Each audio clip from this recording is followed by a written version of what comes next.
It's your boy T-Bear here from Reaction. The day is Music Monday. You're watching right now. You're watching. I'm probably at Russell on my way. Yeah, at Money at Raw. On my way to Money at Raw in Baltimore.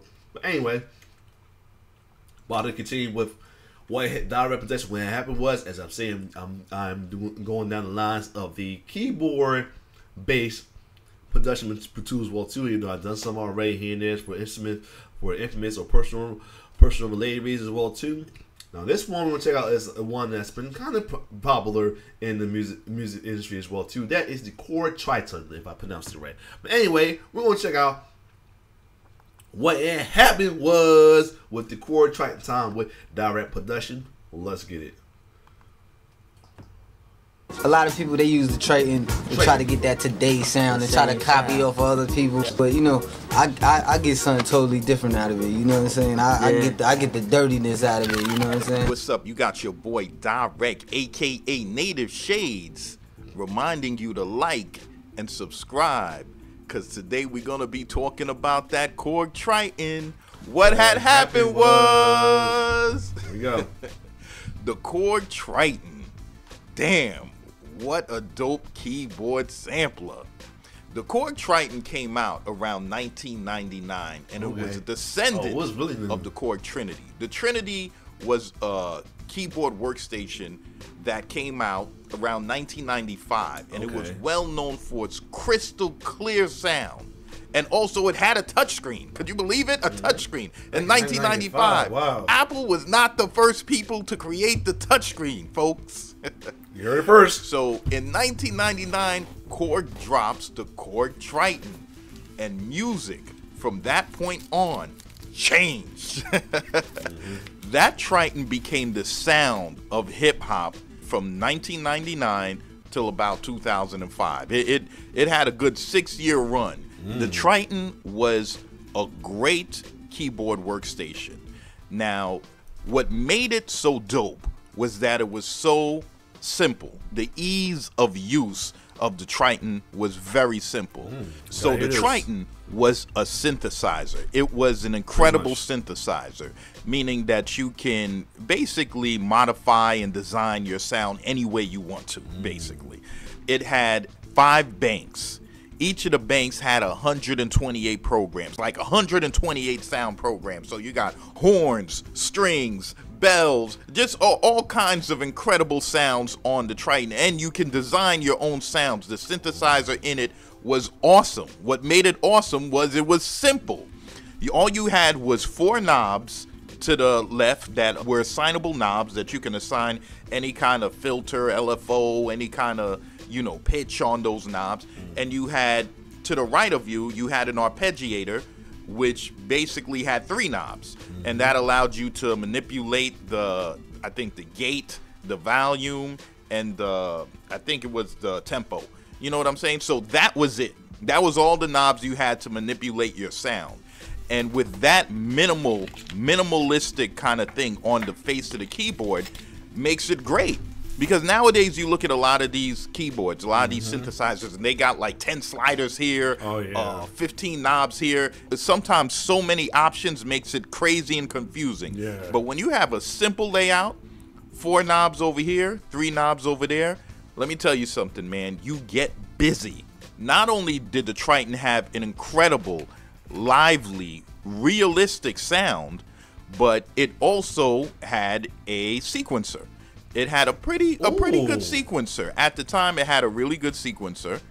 And it also had a sampler, a pretty good sampler. It had a good sampler, and it had a decent sequencer.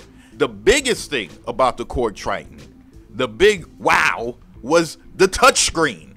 1999, it had a touchscreen. That touchscreen probably put an extra 2 G's on that unit. You know what I'm saying? Because of the touchscreen. Because it was just a dope keyboard just to have in your studio. People would come in and be like, wow, oh my gosh, you got a touchscreen keyboard here? Like, you got to remember, this is 1999.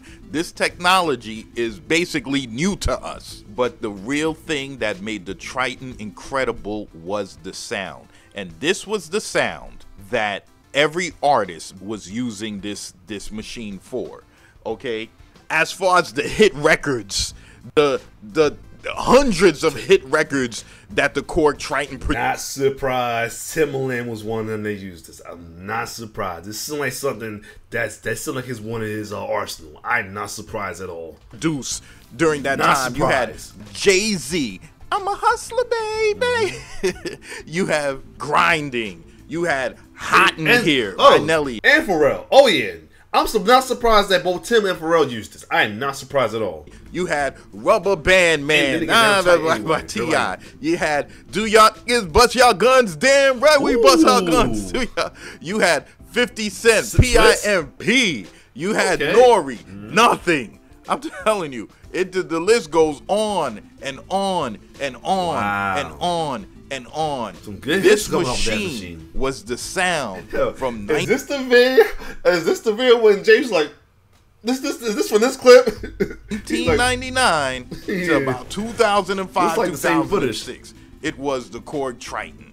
The one group that ran these sounds to the ground was the Neptunes. Yep. You know what I'm saying? Wow. Chad and Pharrell. You think Not the surprised. Neptunes is 2 members, Chad and Pharrell? No. The Neptunes is 3 members. Yep. It's Chad, Pharrell, and Triton. Those are the 3 members of the just leave out the third guy. Neptunes. Basically, the Neptunes took all the presets of this machine, all the presets you're hearing, and they made classic hits with this. Just off the preset. With the Triton. That's a good thing. And that's make me feel good because I use a lot of like bass in-house stuff on my.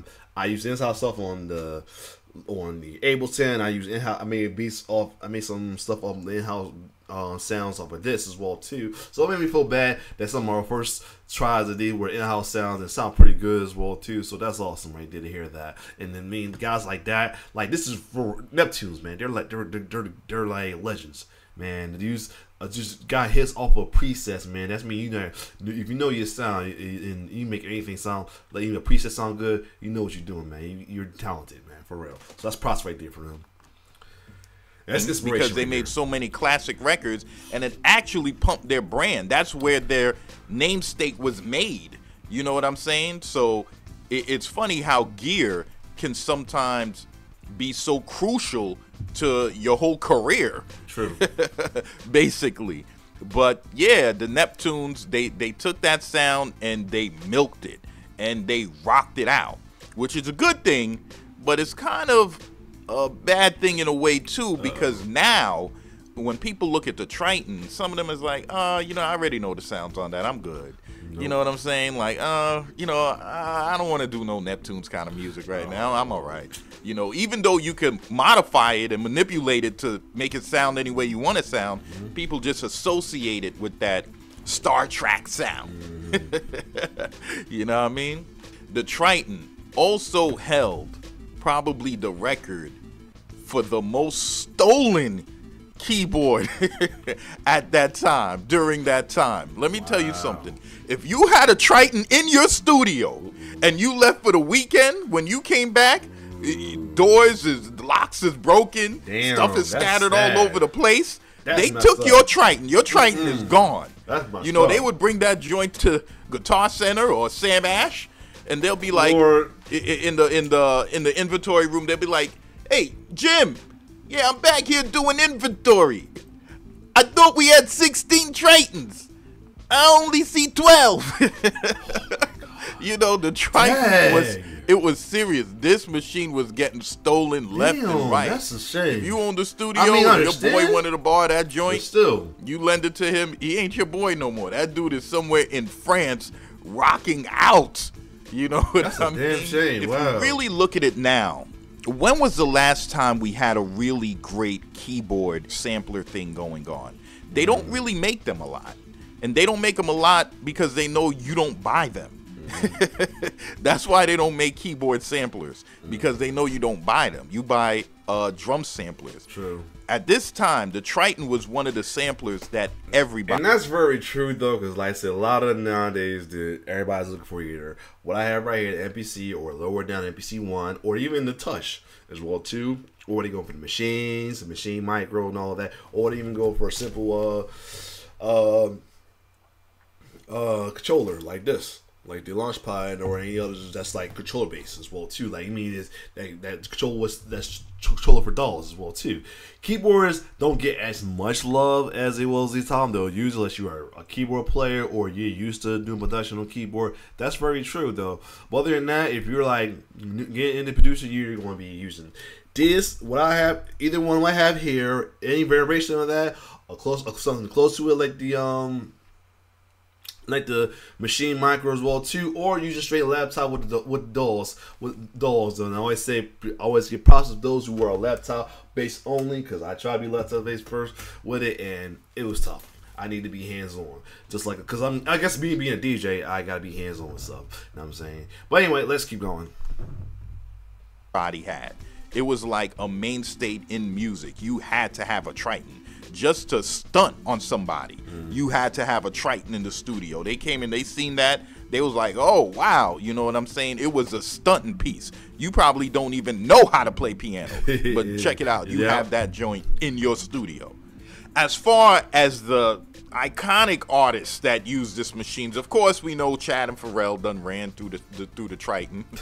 You know, you got Timbaland, you got Swiss Beats, you got Phil Collins, David Bowie. Wow. Everybody dope at the time basically had a Korg Triton. Daft Funk. You know what I'm saying? Not surprised either. Everybody dope at the time basically had the Korg Triton. The Korg Triton, it's sad because it's like a victim of its own dopeness. You know, it's just that everybody ran through this unit. They ran through the sound. It's like the girl in the neighborhood that everyone ran through. And now it's your turn. I was waiting for the metaphor. You're kind of like, you know, I don't feel so special anymore. I don't feel like, you know what I'm saying? That's kind of like what's going on with the Korg Triton nowadays. This is why I like Direct Productions videos. He throws in little funny comedic metaphors, which is hilarious as well too. But yes, it's a really dope piece of gear as far as the functionality and what you're capable of. If that sound on the Korg Triton has been used to score movies, to create video games, to just not surprised. Unbelievable thing because of the range. The synthesizer on this unit is incredible. And it is simple. You don't really have to be some sound designing pro to start manipulating the sounds on the Triton. Now, when the Triton came out, it was about $3,800. You'd only see it in the elite studios.